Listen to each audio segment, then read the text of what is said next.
All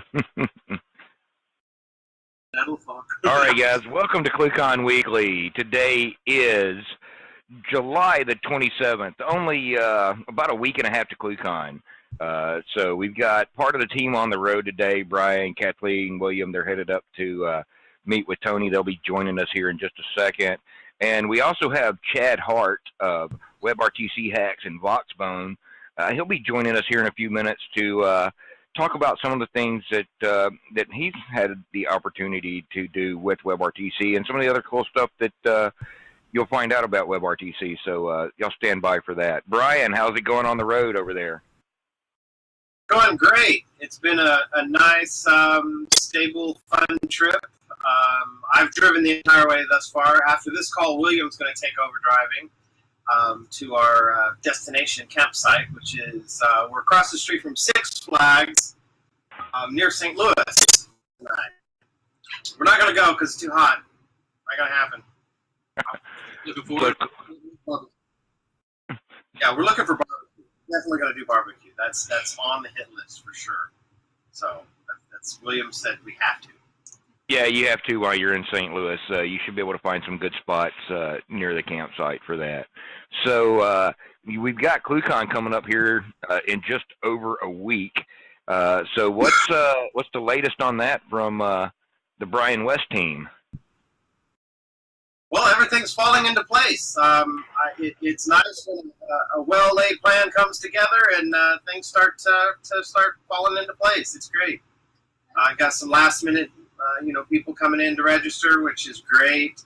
I'm glad they're all getting involved. We've got a couple of last-minute sponsors that we're still working with. So it's a nice. It's going to come out to be a nice conference again this year. I'm excited for it. Yeah, I know I've got something like a dozen boxes showing up tomorrow. So you guys will have a whole bunch of fun stuff unpacking once they get to where you are. I know, Kathleen, do we have much of a week in review this week, even though you're on the road? It was a little bit quiet, but there were some cool kind of fixes that go in, and we'll have kind of that posted a little later. But I think, for the most part, everyone's gearing up for ClueCon. There is still a couple of slots, though I hesitate to say many, left for FreeSWITCH training and OpenSWITCH training. So any of you out there who are interested in that, hurry, sign up now. They might be gone as I'm speaking. So get that in, get registered. And then mostly it's just ClueCon. We're very excited. We've got some great sponsors. We've sent out the APIs, and I believe we're going to have another API for you to try in just a little bit from Nexmo, which we'll be sending out. Keep an eye out for that tweet and prepare for that. APIs can review what you do, and prizes you can win at ClueCon. So that's about it, I think. All right, cool. So, yeah, and to follow up on that, I want to show this real quick. Who's seen these before? Me. We have 3 of these to give away at ClueCon for people attending ClueCon. They'll be part of the drawing there for everybody that shows up. We have 3 Spiros. Plus, Brian has a laptop, new MacBook that he'll be giving away. And if you see all this Raspberry Pi stuff here, myself and William King, on Monday during the hackathon, we have a bunch of the stuff to play with. We'll be doing things like build a phone, other IoT hacking with hardware and software. And to give you an idea of one thing that you might see there to play with would be something like this, which could very well possibly be maybe a base for a touchscreen phone or something. So you guys, if you haven't signed up for ClueCon or the hackathon, go visit ClueCon.com, click the register button, and do that today. Time's running out very, very rapidly. And as Kathleen mentioned, there is still a handful of slots for the OpenSWITCH training. There's a few spots left for the FreeSWITCH training. Those are filling up very, very fast. In fact, I've seen people signing up this morning. So get your registration in for those before all the slots are gone. So visit ClueCon.com for more information, and follow ClueCon on Twitter, and like it on Facebook to get the latest updates, because between now and ClueCon, and while you're at ClueCon, we'll be posting a lot of updates to those feeds. So check those things out. Next up, we've got Chad Hart. As I mentioned earlier, Chad works with Voxbone, and he's also one of the guys out there doing a lot of hacks with WebRTC and doing some cool stuff there. Chad, how you doing today? Yeah, I'm doing fine. Thanks for having me. Oh, man, thanks for being here. You want to tell everybody a little bit more about yourself and a better job of what I'm doing there? Yeah, definitely. I mean, for better or for worse, I've been in telecom my whole career. And I worked at places like Acme Packet, test company, Empirics, done a little bit of stuff in wireless. While I was at Acme Packet, soon after they got acquired by Oracle, one of the projects I started working on, I was already working with them on WebRTC and looking at open source offerings and trying to understand that market more. And while I was doing that with a couple of colleagues at the time, we decided to start a blog about WebRTC. I did it mostly just as a place for me to, a way for me to learn a little more and get to know the community and do some experiments. So we call that WebRTC Hacks. Now, 3 years later, it's done really well. I'm still amazed. I post we have something about once a month there, covering technical WebRTC topics, trying to cover the latest and what's up in standards, and illustrating various hacks and kind of useful approaches that other developers can use, whether it be new or experienced, to working with WebRTC. I actually was an independent consultant, just focused mostly on WebRTC and communications platforms as a service for a year, but more recently started as a head of strategic projects at Voxbone just last month. In addition, I'm still very heavily involved in WebRTC. That's a main focus area of mine at Voxbone, and also I'm part of Cranky Geek events too. That's another place you can go if you're interested in checking out WebRTC videos from some of the top speakers out there. We hold a couple of events for that in conjunction with Google and other sponsors. So cool. So with the WebRTC stuff, I know you've got some stuff to talk about today. You want to give us kind of a brief overview and jump right into it? Yeah, I mean, I have a talk in 2 weeks in Chicago. I'm trying not to cover a lot. There'll definitely be some overlap. I'll try not to cover a lot of the same things, but I thought for today, I'll just do a really quick short market update. I'll do a more extended one on a couple weeks. And I thought I'd give some highlights of some of the things that I'd covered or that we cover on WebRTC Hacks, and I guess other things that interest me in WebRTC. And certainly I'm happy to take questions along the way or in person for anyone that's out there that wants to talk in Chicago too. All right. Yeah. Well, cool. Well, let's go ahead and yeah, you want me to share my my slides? Are they still up? Yep. There we go. Go ahead and let's get this thing in the right mode here. And go ahead and take it away, Chad.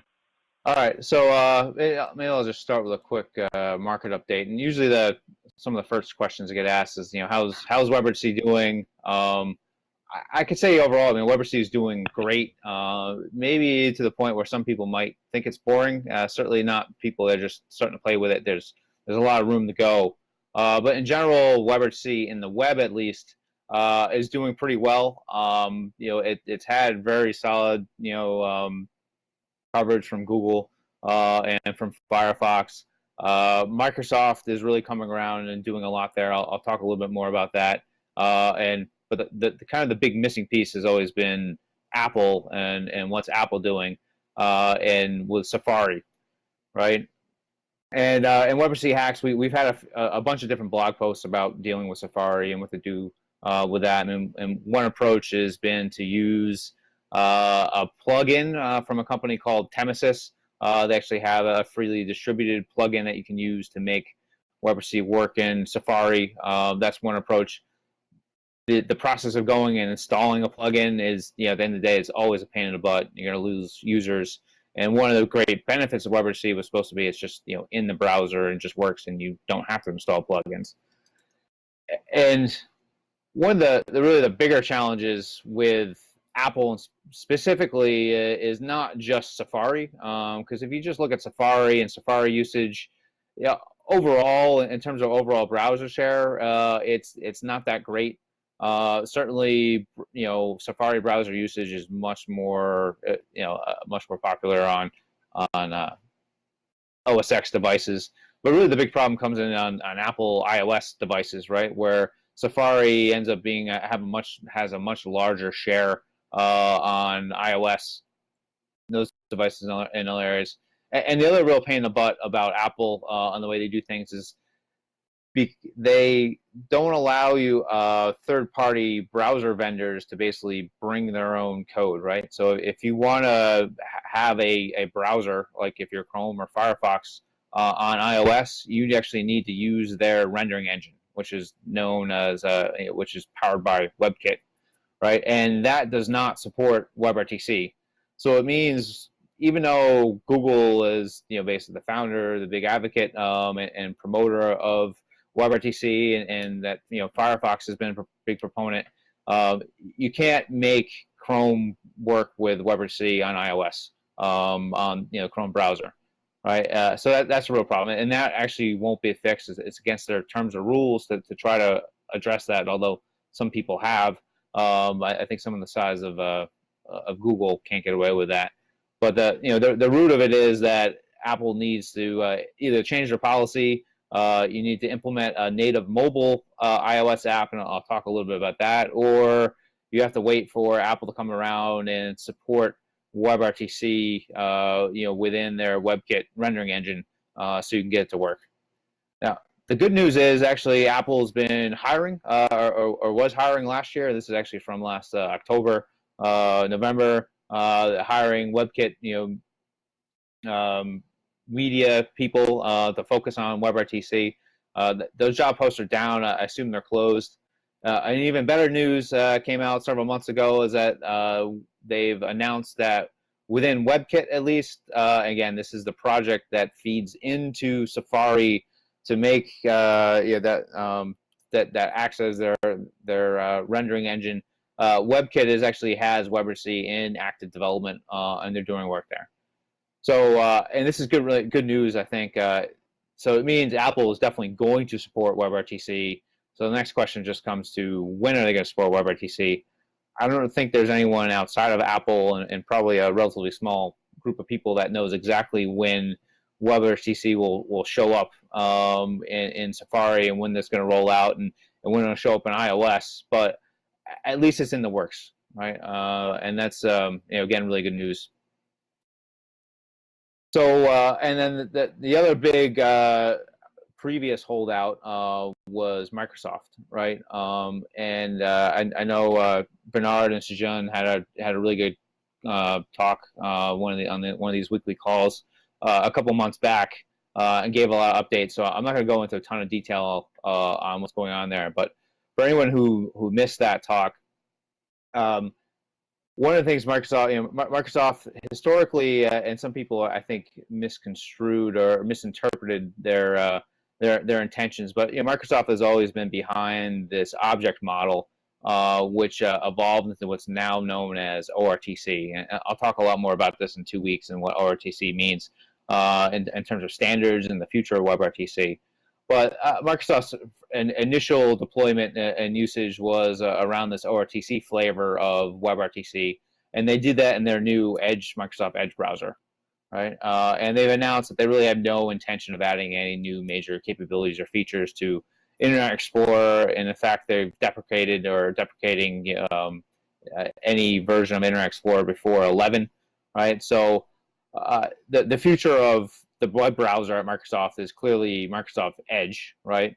The challenge is Internet Explorer has all the users today, and that's where everyone is. The version that works for WebRTC is Edge. It's only for Windows 10 today, so it's a relatively small population, right? And as I said, they support the ORTC flavor of WebRTC.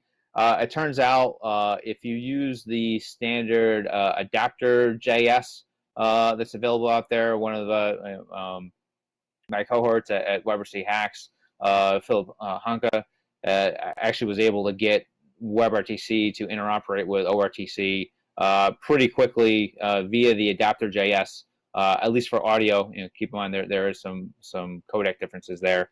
But even beyond that, Microsoft's come out and pledged support for supporting WebRTC 1.0, basically allowing interoperability with Chrome and Firefox and Opera as they are today, going forward too. I don't think they've released exact dates on that, but I suspect that's probably not too far off in the future. But so that then in terms of questioning what's going on with Microsoft, then all right, their WebRTC strategy, at least for the browser side of things, is based on Edge. The challenge with Edge is it's starting from zero. Started from zero a little bit over a year ago. Depending on the stats and where you look, it's between 2% and 5% today. It is growing steadily. I don't think there's any anyone who can discount that, but it's still pretty small in the grand scheme of things. That'll change probably over time as Microsoft starts to force more people to Windows 10, and since Edge comes, by default in Windows 10, at least it'll be there, right? There's no excuse for people not to use it if they do need it or wanted to use it. But still, as I said, pretty small compared to the Internet Explorer. Well, I think the more interesting aspect of Microsoft is that they're not one group, right? They're really multiple teams there and multiple different parties doing different things. So while the Edge team has one strategy, you'll see what Skype's doing, and Skype for Web has said that they'll support WebRTC eventually. It supports ORTC today on the Edge browser, and this announcement was interesting just about a week ago. That they're at least in the alpha version for Linux, for Linux and actually for Chrome and Chromebooks, they're using WebRTC there. And I haven't looked at this myself, but it actually looks like they're using Electron to provide a lot of this. And Electron is a cross-browser framework that allows you to do native apps, for the desktop.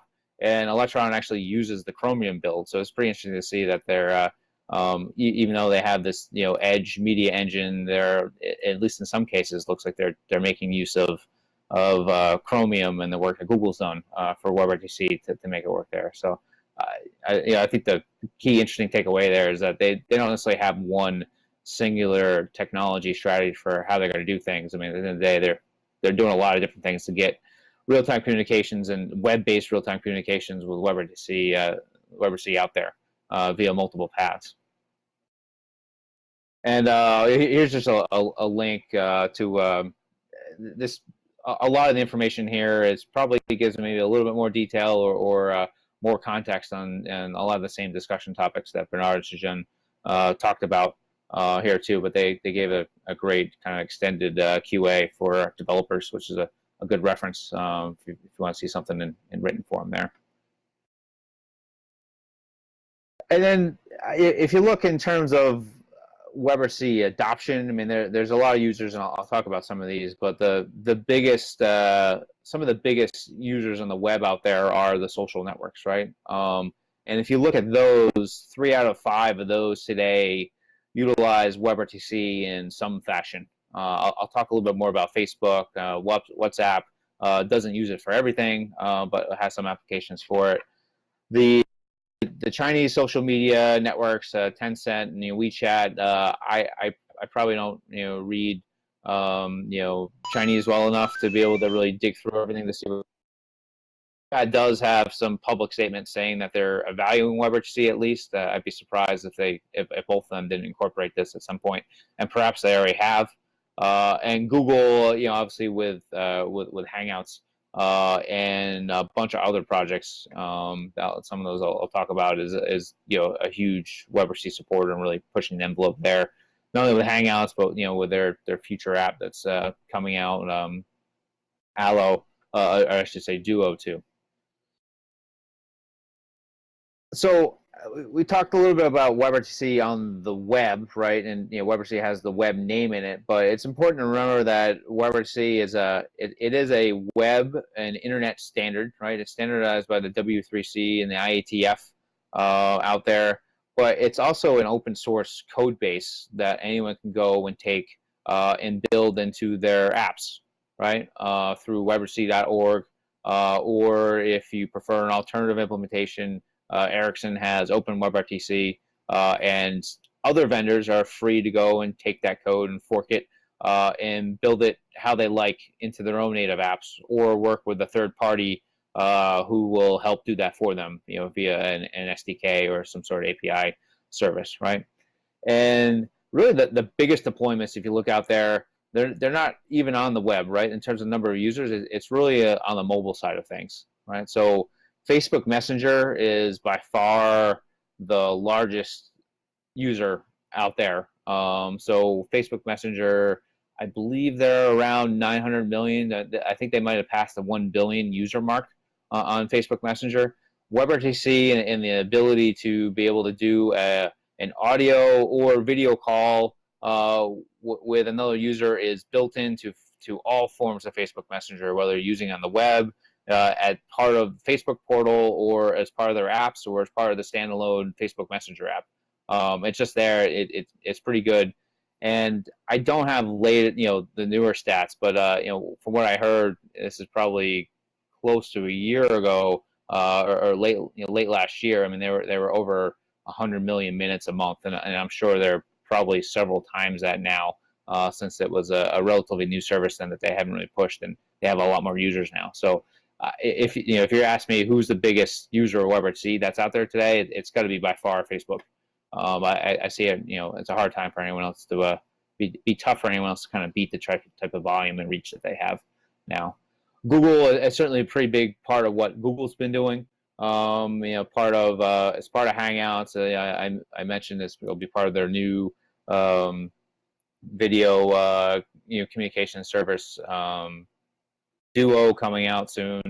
But they also use it for other things. I'll talk a little bit later, like things like Chromecast. They use the peer-to-peer data and capabilities of WebRTC for a couple other projects and stuff too. So WebRTC has a lot of use cases within Google.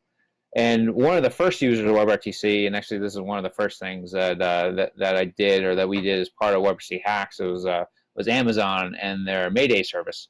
And if you have any Amazon Kindle device and you need support, you basically one push of a button within, they pledge within, I think it's 10 to 30 seconds, that you'll have a live agent show up, with video. You get to see them. They don't see you. They just see your screen, so they can help guide you along and help fix your problems, right?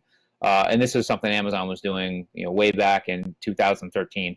And one of the first things we did, and I'll talk a little bit about this later on, too, was reverse engineer that service a little bit to kind of see what they were doing and how they were doing it. And we, in doing that, helped to validate that it looked like they were likely using WebRTC. And I think since we have other validations confirm that they're using WebRTC. Facebook, I think I covered that already. One of the more interesting aspects of Facebook, though, I think is important for everyone else out there wondering whether, should we support WebRTC now, or should we wait until it's supported inside Safari and Internet Explorer and other browsers. If you try to use the calling feature inside Facebook today using Safari, this is the message it gives you. Basically, it tells you use another browser, use somebody else. And this is maybe a little bit surprising, but at the same time, it's good motivation, I guess, for the Safari team at least to add this feature, since right now every time someone tries to use that feature, Facebook at least is pushing them to pushing those users to go use a different browser and start using them. And so, and if Facebook can get away with telling other users, telling people to go use another browser, and they have hundreds of millions of users out there and a high volume of traffic, I think it certainly is different in every situation, but there's certainly plenty of situations where someone out there can replicate and do the same thing, right? There's really, every day there's fewer and fewer excuses to wait to deploy and start playing on WebRTC. And knowing typical deployment timelines and how long things take, and even if you started now, by the time you actually got something out there and with any reasonable volume, odds are that there's a good chance that Safari will be supporting WebRTC more broadly by then too. And certainly the traditional, I call traditional, UC telephony. I'm not sure if there's a good definition for that, but it's pretty tough to find, a traditional SIP vendor out there who's not at least looking at WebRTC or trying to figure it out. All the major infrastructure vendors, and I'd say most of the major open source platforms that deal with media and have a media engine, or have some element of WebRTC, and obviously it's great. For the FreeSWITCH community and the Verto communicator is a really great example of that. Another aspect that I find interesting, and maybe this is one sign now that WebRTC is starting to become really ubiquitous and start to get boring, is the fact that a lot of the Flash vendors out there are starting to support WebRTC. It looks like Adobe is still nowhere near supporting this in their Flash media server, but some of the open source and third-party Flash media servers out there, like Red5, via Infrared 5 and Wowza out there, they actually support WebRTC now and have roadmaps. They're doing a lot around it too. So even if you've been anti WebRTC because you like the ubiquity of Flash, it's pretty hard to avoid. You're going to come back around to WebRTC, probably via a lot of those vendors. The other important aspect to consider too is that Flash is really on its way out. Google and Firefox particularly are systematically kind of pushing it out of the browser and minimizing its usage out there, and that's only going to continue. Clearly the future is going to be HTML5 and pushing in that direction, and Adobe is behind that too. But obviously there's a massive install base of Flash users out there and websites that are still based on that technology. So it's going to be a lengthy transition. The reality of it, though, is the number of real-time communications use cases that use Flash is relatively small. I've never come across anyone who's been happy with the real-time RTC support that Flash provides. And again, looking at things, it doesn't look like it's going to get much better. They're not giving that aspect a whole lot of focus. So I think that's again more reason to look at WebRTC. And if you are a heavy Flash user, and if you're using some of these other vendors I have up here, then they're going to make it easy for you. I guess one of the last things I like to comment on this section too is if anyone out there watches Silicon Valley and Pied Piper, I mean this is actually from the last season, but even on this show they actually mentioned WebRTC by name and talking about it. So it's interesting to see WebRTC go from this probably for the general public some random acronym, but to have it being mentioned on a major TV show is still pretty interesting. It shows that we've come a long way in 5 years. Right, and really for a lot of people, in a lot of cases, it's actually, I won't say it's dead simple, but it's relatively simple to add, VoIP and video into a website, into an application, right? And there's a huge community out there, open source community, commercial community out there, working every day to make this a lot easier, and they're making tons of progress. So one of the things that we've tried to do at WebRTC Hacks is look at some of the more popular WebRTC deployments out there, I should say in general RTC deployments out there, and reverse engineer them and figure out what they're doing. A lot of this work was actually sponsored by Google. They had Fippo, Phil Tanke, as I mentioned, help do some of this. I did some of the original work. I'd actually forgot to include the logo here on Amazon out there. But to take a look and to see what can be learned from some of these applications out there, what are people doing, and can some of these elements be replicated? And a couple of key themes here, and I'll talk a little bit more about this I think in a couple of weeks too. But one of the key themes is WebRTC and the best implementations aren't necessarily pure peer-to-peer. in one way or another, most of them rely on some server-side media infrastructure. The most obvious one is some return service for relay. We see a lot of services actually starting out by doing some sort of media relay through the network to help with the initial connection setup times, speed things, and then ensure connectivity, and then perhaps fall back to peer-to-peer is one. A lot of server-side infrastructure for handling things like multi-party video. I'll talk a little bit about that. Right, and we do see people out there that aren't just taking the standard WebRTC stack, or maybe just taking parts of the WebRTC stack, like wire and reusing elements of those, or tweaking them to optimize them for specific environments. So and way too much detail to go through right now, but we have a bunch of great posts covering all these vendors, and probably more here if you go to the link I mentioned.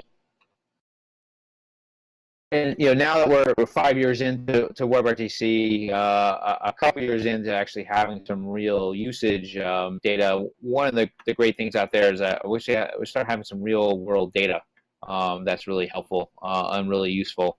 So this was a post that we had not too long ago by Varun Singh of CallStats.io.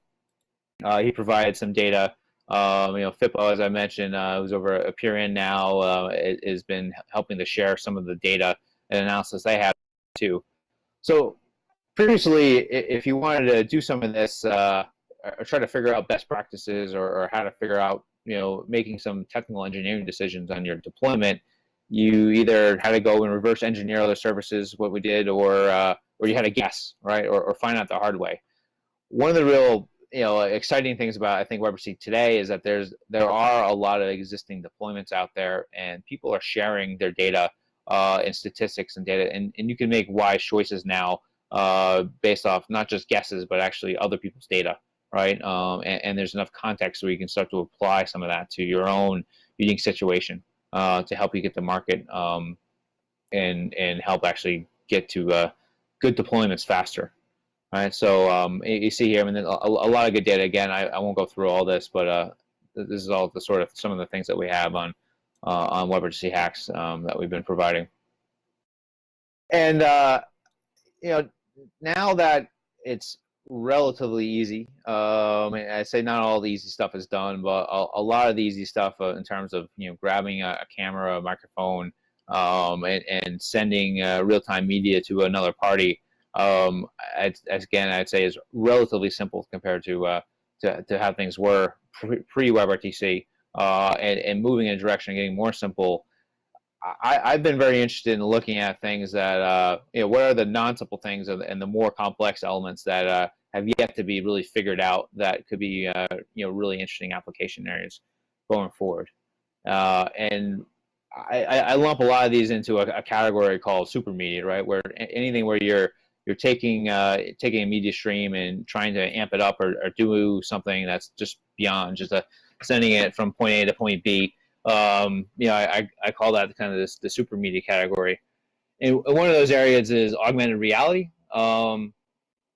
Out there, one vendor actually, I think Luis Lopez will be at ClueCon in a couple of weeks too. Has a really interesting platform called Corrento Nuvo Media. There's other people doing things. Basically, what can you do other than just grabbing the media stream? Can you actually take that and manipulate it in real time, either locally or potentially remote? Doing it remotely too, out there. So that's one whole area. Another interesting aspect that's somewhat related is emotion recognition, facial detection and analysis. Actually, as part of Google's standard sample library, they have some facial detection reference code that they include on the GitHub sample goes.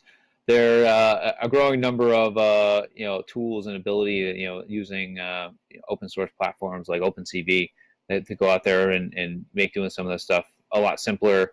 And now you see other vendors like Microsoft has a whole API set to help do some things along these lines. You see Google getting into this too. So I think we'll start to see the intersection of you know, how do I take a real-time stream and then start doing some kind of real interesting analysis of this. You know, for example, it'd be nice for me now as a presenter to know you know, how much of my audience is actually paying attention, looking at the slides or falling asleep. Right?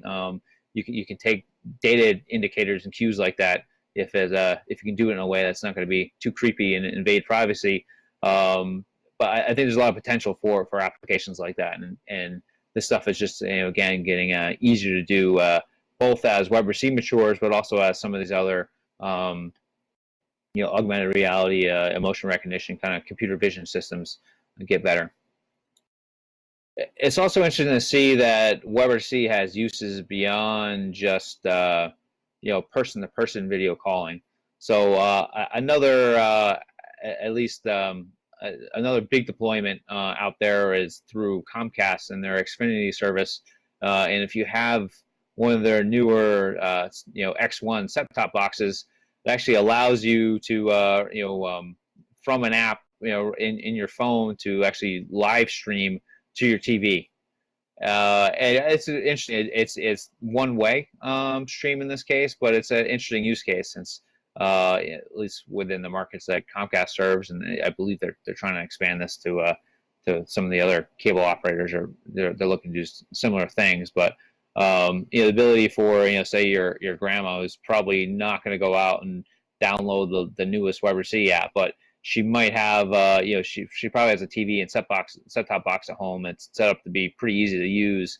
If she sees on her screen, it just pops up and says, "Oh, you have an incoming, you know, video stream. Would you like to, you know, from your grandson? Would you like to see it?" And you hit yes, and you know, get to watch him play his baseball game, that sort of thing.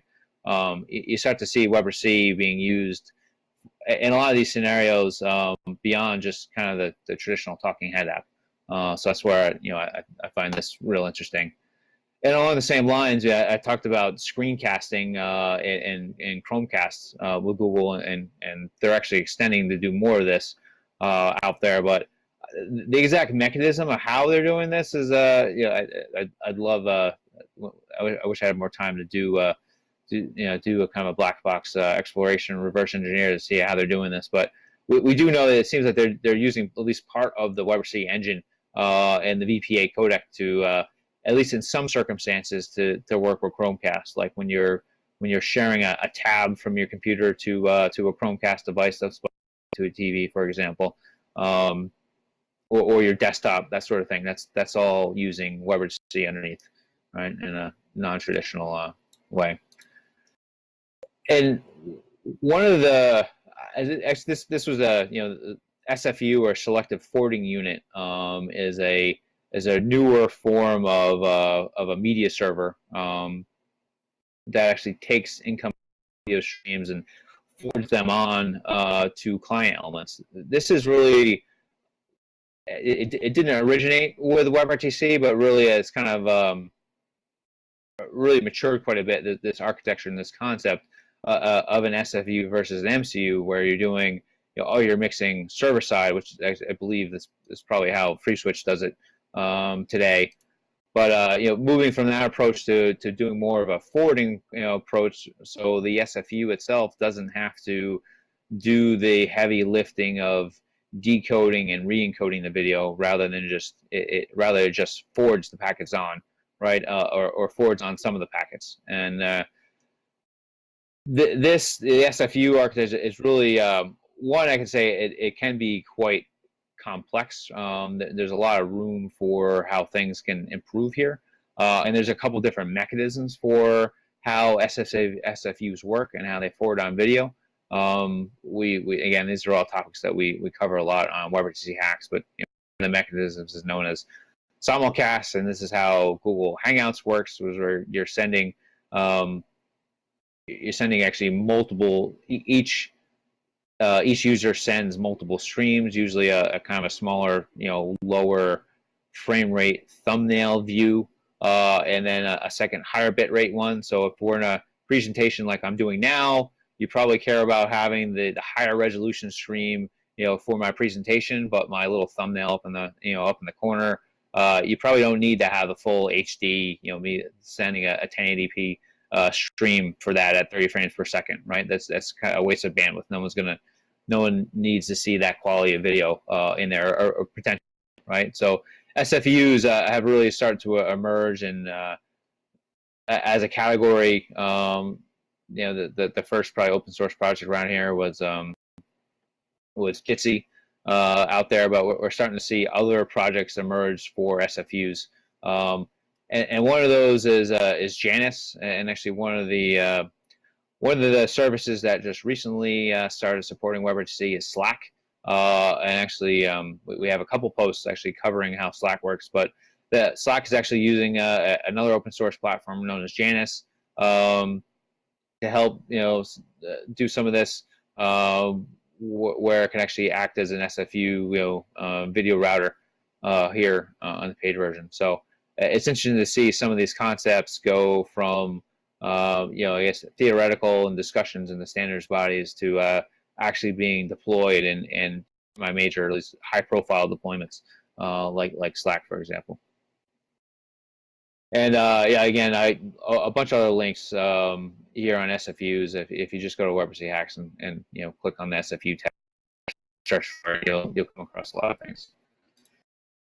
And server side SFUs, media server type infrastructure is one approach, but another interesting aspect that's coming into play now that the browsers are allowing users to actually take the real-time streams and bring them into the DOM, and so one of the newer capabilities that's out there is combining WebRTC audio streams with web audio, and one of the neat tricks that you can do with this is actually does allow you to create a basically a no infrastructure MCU or a no infrastructure conference bridge type system, where each of the participants can take part in some of the client mixing. So Alexi Arlov of VoxImplant actually did a post on this recently. You can see the link down there. I think there's a lot of room, a lot of interesting things that can happen along these lines too, since now both Chrome and Firefox support rendering canvas elements to a WebRTC stream, right? So potentially you can also do video mixing in this fashion also. So I haven't actually seen anyone do that yet, but I'm sure it'll happen soon. And some of the next frontier of WebRTC, I think, is going to get into more real-time broadcasting. WebRTC is really good for providing low latency video updates. It's not so good today for broadcasting that video out to hundreds of thousands or more people, right? Which is what some of these platforms do. So, today the most common approach for doing real-time broadcasting is typically use something like WebRTC to stream into into a media server, but then that media server then go through a CDN and a more traditional broadcast approach to go out there to a larger audience. It's interesting to see companies like Meerkat, once Facebook and came about and Periscope got bought, they've actually transitioned to offering a more of a WebRTC communications application, more group communications application, and they're using WebRTC out there as part of that platform. So not for real time broadcasting, but where they actually weren't using WebRTC before, but they are now. And I do see vendors looking at the SFU approach and trying to figure out can they actually do an end-to-end WebRTC type system to allow real-time broadcasting. And if they can figure that out, I think that'll again be really interesting. One of the downsides of services like Periscope mentions that there is usually at least a 10-second, often up to 30-second lag between the presentation and what the audience gets to see. So if you have any kind of application where you want to have real-time feedback, it's not really real-time. It's semi-real-time unless you do some tricks to try to bring those users into the kind of the real-time session and dynamically bring them out. So, but certainly the faster is usually better, right? If you can figure out how to do that. So That's another area people are working on. And then, the last area I'll talk about for today, at least, is machines and embedding and coordinating real-time communications inside embedded elements, right, and other things. And there's a lot of real interesting applications beyond just dealing with camera feeds and microphone feeds, right? Because WebRTC also includes this peer-to-peer data channel. And one of the advantages of peer-to-peer, again, is it's very low latency. And there's a couple actually applications and demos out there like this. This one I'm showing here, a lightsaber escape, was one that the Google team released, but it's pretty cool. It lets you basically you go to a web page on your phone, and you go to a web page on your computer, right? And it allows you to actually use your phone as a lightsaber. So it uses the accelerometer and it shares the positional information again with the website application, and you can move around the lightsaber and strike and have fun and kind of use your mobile device as a really a control element. And this is possible because of the peer-to-peer nature, right? It certainly, you could do the same thing with something like a WebSocket, but that's going to get routed through some kind of central element, it's just going to take longer. And when you want to have something that's really like real time, really responsive, peer-to-peer is really the best choice. And I think that's I think we'll see a lot more uses of WebRTC behind the scenes, the WebRTC data channel for these types of applications where we're actually saving 50 or 100 milliseconds can make a huge difference in terms of an application working or not working. Right, and there's a growing number of examples out there of using WebRTC to control robots, right? So if you have any kind of remote robot, you want to see what it's doing. So WebRTC is really a natural fit to send along a camera, a microphone feed for that sort of thing. But as I mentioned, the data channel is another really good mechanism for actually controlling that robot in real time. And that's actually an area I've been playing around with a lot more myself. A couple years ago, I built a WebRTC-based dog trainer at this challenge. I bought a new couch, and my dog kept jumping on the couch, and we're trying to figure out how to get him to not do that. He was, an older dog. It's kind of tough to teach an old dog new tricks. Figured out how to get him to not jump on the couch when we're in the room and around, but as soon as we'd leave the house, he'd go and jump up and make himself comfortable. So I actually hooked up a JavaScript microcontroller, from Tessel to one of my kids' my kids' toys. It's a Lenko little snap circuits type rover, and hooked up a video camera. Kind of created a home theater PC, video calling center, so I could see the couch and set it up so it would actually do motion detection when it noticed the dog jumping on the couch. Send me an MMS alert, and then allow me to kind of just go to a web page from there, push a button, watch a real-time video feed to see what's going on there, give me a chance to yell at them and tell them to get off the couch, and then which never worked. So then resort to push a button which turns on the rover and kind of runs into them and shoves them off, which finally worked at the end of the day. Actually worked really well. After that, just had to leave the rover on the couch, and he decided it wasn't worth trying to get there anymore. But I'm doing a lot more experiments, trying to see if I can control the rover now with a mobile device in the same way, similar to the kind of lightsaber escape thing, where it can just use your phone, maybe use the accelerometer, or just use simple screen controls to use that as a kind of a RC controller. And that was all I had for today. Again, in a couple weeks, again, I'm happy to cover questions. In a couple weeks, I'll be covering. Well, we'll see. I haven't actually made the presentation yet, but I figured I'd go into a lot more detail on market update and talk a little bit more about standards, technology, kind of where things are going. Yeah, cool.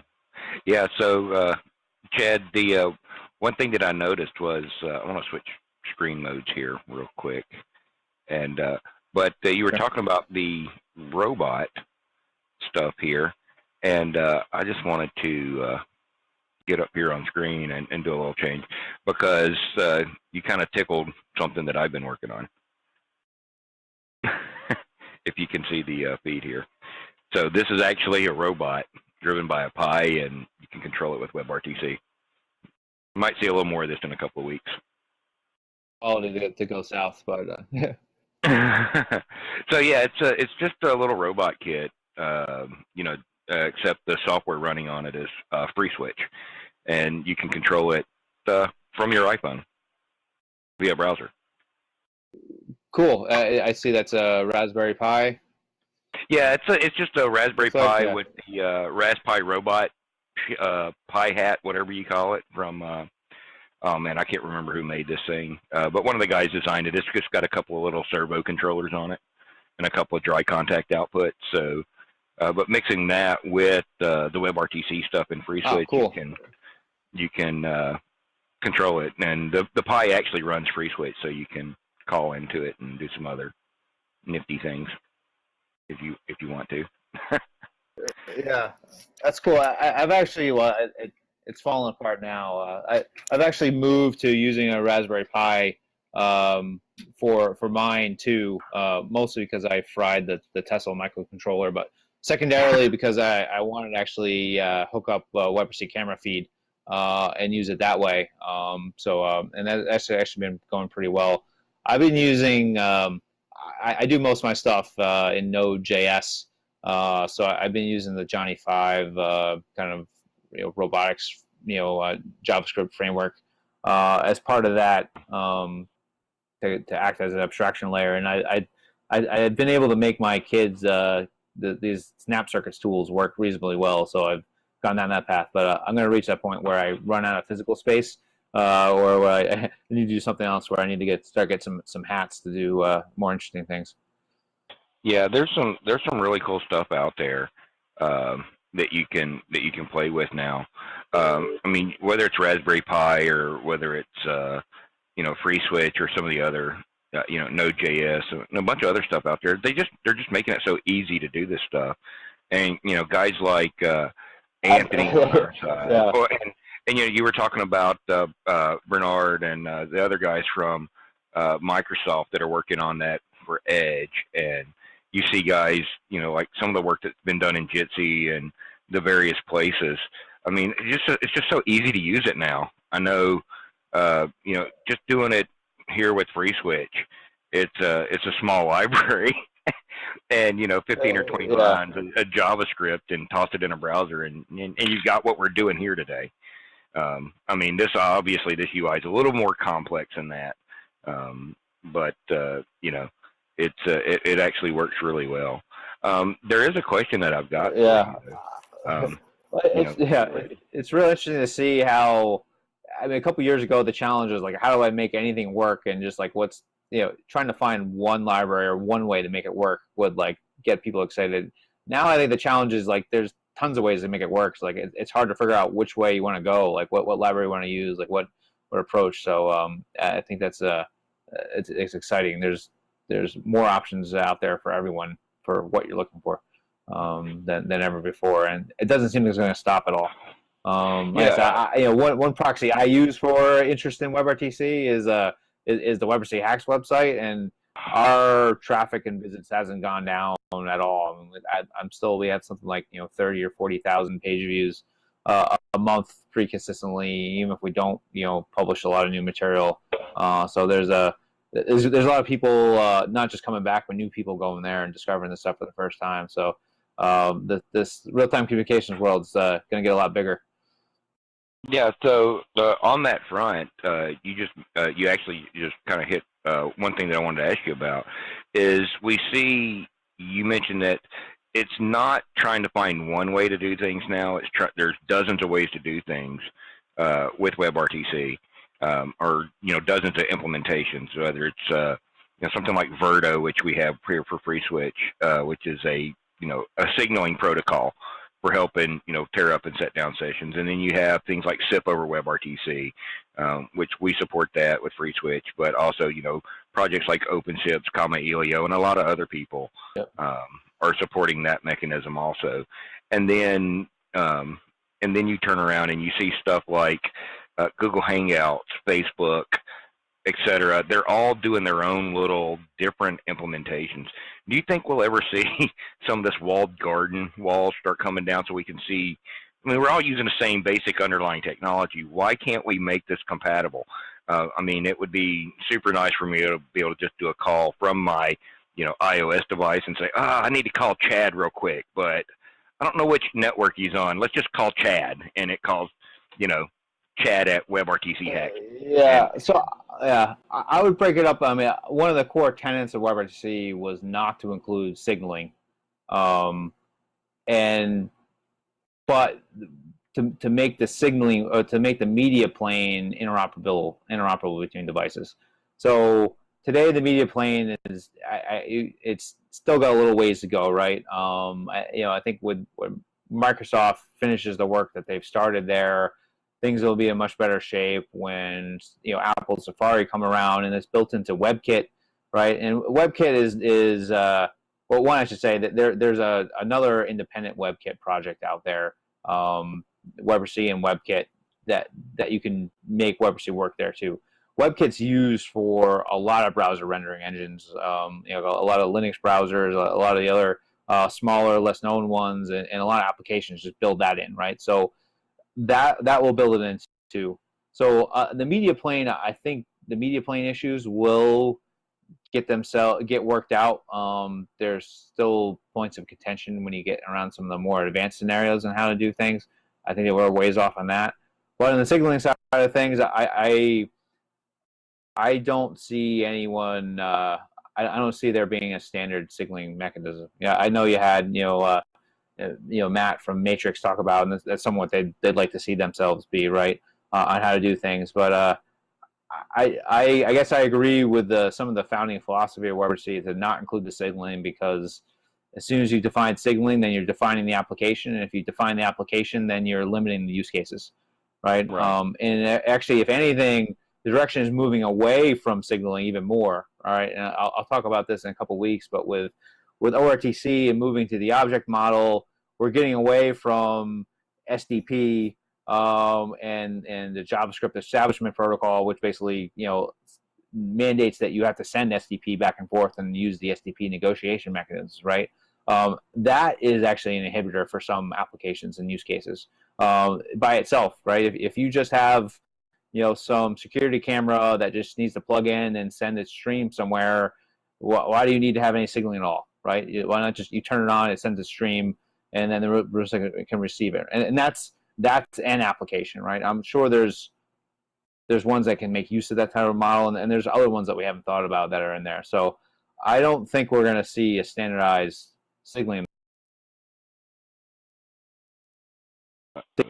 federation approaches out there. But at the end of the day, does Facebook want you calling their Facebook Messenger users, or would they rather you actually go within their Messenger app, right? They'd rather you go within their app, because that's how they can track you and keep track of their metrics and send ads, do whatever they're going to do. I think probably for the majority of usage, you're not going to see any kind of federated usage, but I think maybe for like academic communities and other communities where there is more of a federation mentality to begin with, and maybe we'll start to see something like Matrix pop up and be used there. Yeah, cool. So, and then I've got one other question for you. I'm going to go back a little bit earlier in your talk. You were talking about SFView versus MCU type functionality. And obviously here in FreeSWITCH we're using an MCU, and we've made no secret about that. That's how we're able to take all the different streams, composite them together, and then send one stream back out. With the and things like Google Hangouts, they use the SFU, the selective forwarding unit, so it takes my stream and then reflects it out to however many people are watching, and does the same thing with everybody else's stream. Now, one thing I've noticed with that is the real difference between the two is where you're concentrating the compute power required for doing all the compositing and reworking. of the video streams. How do you think that really affects things? Because I know when I'm doing this on a laptop, my lap's not on fire. But if I'm using Hangouts, then it's like, yeah, I need to put that on the table, not leave it in my lap, because the MacBook gets a bit warm. You have any opinion on that, or any comments related to how that ends up working out? Pros and cons. No, I do. I mean, if you, So I think historically the SFU approach didn't really work, right? And pretty much the only vendor out there who was pushing something like that was video. I think we're losing some bandwidth issues. See, a layered video type scheme, which is a little bit different than. Should I? Yeah, just you got me now. Screen share. Yep, I got you now. Just close the screen share, maybe. Yeah, let me shut that down. All right. Hope this will work a little better. So I would, one of the reasons why the SFU model didn't really emerge before, I think part of it is because compute power in mobile devices or it just wasn't there, right?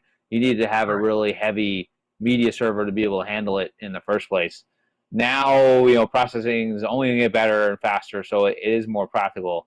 I still think if you have real tight constraints on bandwidth, and you have real tight constraints on processing power, the MCU model is definitely better, right? You're shifting the processing and bandwidth burdens to the media server as opposed to the client, right? But if those things aren't a constraint, then or aren't as much of a constraint, then you have a lot more options. They are, I guess, the standards for how to do this are emerging, and the ways to do it are getting better, where the trade-offs aren't really as hard as they used to be. So the more intelligent the clients and the SFU can be, the better if you are. So for example, if I'm just giving a screen presentation, then I only need to send that one up, and if I know everyone else in the call is only seeing that screen presentation in kind of full high-res mode, then there's no reason for anyone else to send their whole high-bandwidth video, right? So in that case, it doesn't really matter too much there. Where in a typical MCU environment, usually everyone's sending like the best that they have, and then MCU will mix it and adjust it. Right? So, I think the future is it won't just be one model versus the other one. It's basically be smart enough to figure out what the unique constraints are for a given device, and then for the specific application, and then optimize around that, right? And it'll be a mixture of the two. But I will say that the trend and excitement is definitely around the SFU model, because if you're some little startup, or even if you're Google, I mean, Google can certainly afford servers, right? They had plenty of them. There's, in terms of flexibility and adaptability, there's a lot of advantages to the SFU approach. Cool.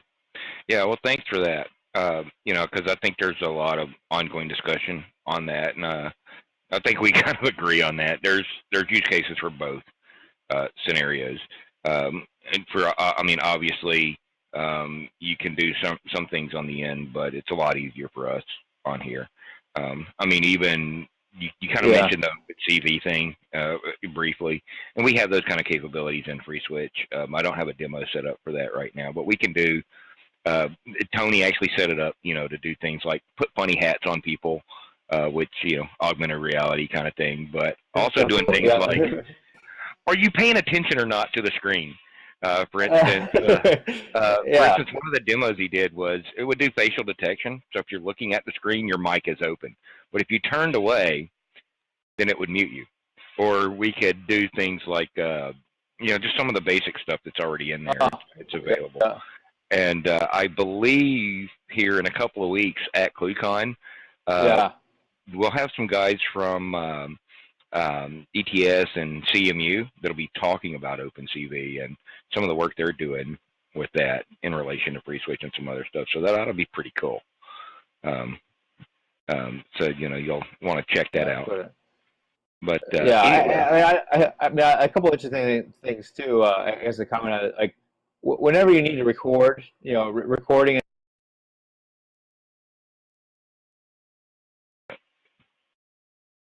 Oh, I think we lost you there, Chad. Environment. Usually that's not okay, right? They want to have kind of some sort of. Yeah, I think you're having a little bit of bandwidth drop out with you, which is always the fun thing. I'm gonna mute my video. Can you hear me okay at least? Yeah, we can hear you okay. Now we can. No? Yeah. I muted my video. I don't know if you can hear me. I'll turn it back on in a second. But I was just gonna say, I mean, there's a lot of interesting aspects of, like, recording is another case where it traditionally is always done in a server. It's possible to do recording, in the browser now and just send up the recording afterwards. But then you're kind of sending it twice. So and there's a lot of regulatory reasons why maybe that's not going to be okay in a lot of cases, right? But I think the other model to consider here too is that SFU is light infrastructure, everything in the client. I mean, it's also possible to just do everything in the client, right? Do everything pure peer-to-peer. And that's something I was talking about with the, that no infrastructure, client only, audio mixing, like audio conferencing. You can do that, and it's probably pretty practical to do as long as you get decent bandwidth. Using the new, WebRTC audio, web audio APIs. And could you do the same thing practically with trying to mix video streams the same way? I'm not so sure that will work so well. Again, I haven't seen anyone do it yet, so I'm guessing it's not quite as easy. I know one commercial vendor, CafeX, has some demos doing some things like that, which are interesting. It definitely is not a standard easy thing to do. Yeah, well, just speaking from experience of working with Tony and Mike and Brian and the rest of the guys, getting this into FreeSWITCH, I can tell you that where it's probably possible, it's just extremely expensive in the ways of CPU. We get everybody all the time with FreeSWITCH. They want to do more and more, and I get it. And easy, get 200 or 300 people, on a server doing conference bridges, and then they want to try to do the same thing with video and, 200 or 300 people audio only conferences, and then they want to put 200 or 300 people doing video. And it's like, yeah, that's, orders of magnitude more processing power required there. You're talking about the difference in processing, 80 byte packets, 160 byte packets with audio in it. If you're doing uncompressed 711, you're talking a 80 kilobit data stream versus a 2.5 megabit data stream, for a basic 1080p VP8, 15 to 30 frame per second stream. It's just orders of magnitude difference in not just the CPU requirements, but the RAM requirements also. And it's like, yeah. So, I mean, this box here that we're using today is a 24 core, 48 gig of RAM box. So, it's a lot more required, but we're seeing a lot more, crazy core number of cores in boxes now. We're starting to see more of that on the desktop even. I mean, I've got a, i7 here that's got, I think it's 6-core box, something like that. And it's not like we're going to see less, and we're going to start seeing less cores on boxes all of a sudden. Yeah, I mean, trends are only. I mean, really, bandwidth will always be a constraint. I mean, that's improving, but certainly when you deal with mobile bandwidth, I mean, that seems to be the big constraint. Probably one of the tougher areas we're dealing with. If you look, talking about the black box kind of reverse engineering analysis we've done, usually where you see the most optimizations, it's always on the mobile side, right? And some of the challenges historically on the mobile side have been, VPA codec is usually not supported by the chipset, so you can't do hardware-based encoding and decoding, which means like it kills your CPU and it kills your battery, and it's a pretty bad experience. With I think actually now with Chrome supporting H.264 in there, it'd be interesting to see how things change and what kind of adoption around H.264 they'll be to help address some of those issues on mobile. I think we're going to start seeing that, because I know I've got some of those little Intel Atom. I don't know what you call it. The little TV sticks. There's a little more. It's a general purpose Chromecast. It runs Windows, and I did some testing a while back with that with Chrome and Firefox, and just doing WebRTC here into FreeSWITCH.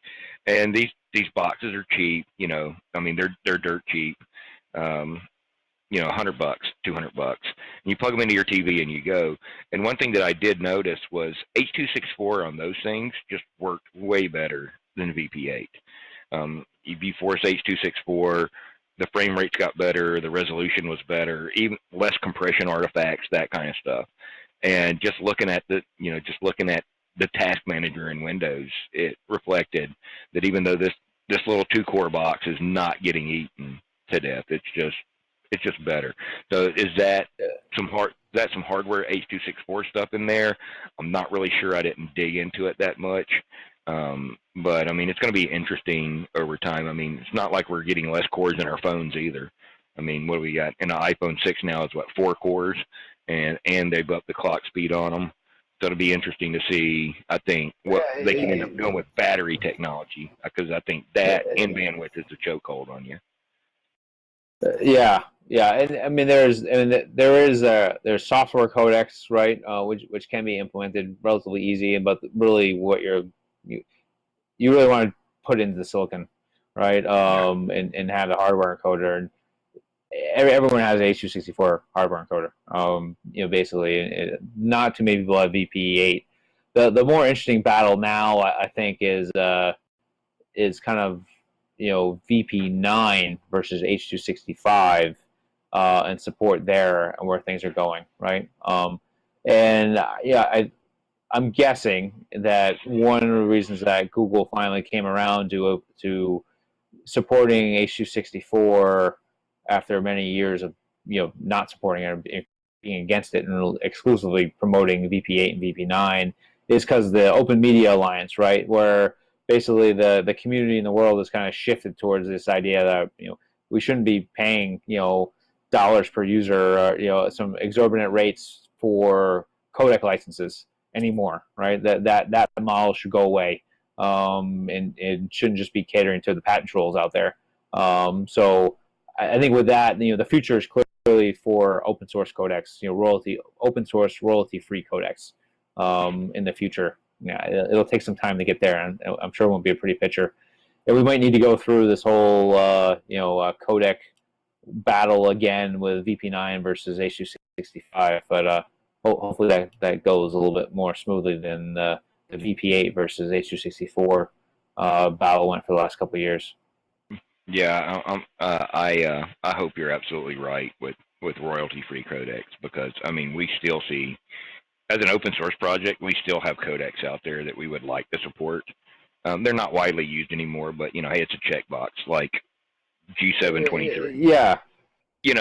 I mean, people still use that on some legacy gear, and it had quite a high adoption rate in the Far East, especially on low bandwidth links, because it's even more thrifty on the bandwidth than say G729. But we don't even have that because the patent royalties on it. Yeah. We're insane. Let's say, I mean, you're a small team. You pay a lot of money. Just like trying to get a lawyer, just to deal with them. It's unfortunately, it's not worth the hassle in most cases. So. No, it's not. I know. I looked at it about a decade ago, and just to talk to them, not to pay the first royalty fee, but just the contract initiation fees, were well into 5 figures. It's like, really? I got to send you a 5-figure check just to sign a contract? It's like, oh, you're killing me here. But yeah. So anyway, hey, Chad, and you could ignore it. You could ignore it and violate the license, and then Yeah, and then they sue you, and I'm sorry. Yeah, go ahead. Yeah. So hey, hang out for a minute, Chad. But we need to. As soon as you show any signs of success and they see you, then you're gonna get sued, right? So. Yeah, exactly. So hang out just for a minute, Chad. I'd love to continue our conversation if you have time. But we're running out of time for the live portion of this broadcast today. So guys, thanks for coming out and joining us today. You can see Chad in about a week and a half at ClueCon. They're in Chicago. Go to ClueCon.com to get your tickets today if you haven't already gotten those. For you guys that are watching on YouTube, click that subscribe button right down below here. That'll get you the updates as they come out, let you know who's going to be appearing in the coming weeks here on ClueCon Weekly. And don't forget, follow us on Twitter at FreeSWITCH and at ClueCon. Like us on Facebook, both FreeSWITCH and the ClueCon page. And that way you'll get all the updates that we've got coming down the pipe there. And we'll see you guys next week. Y'all have a good week.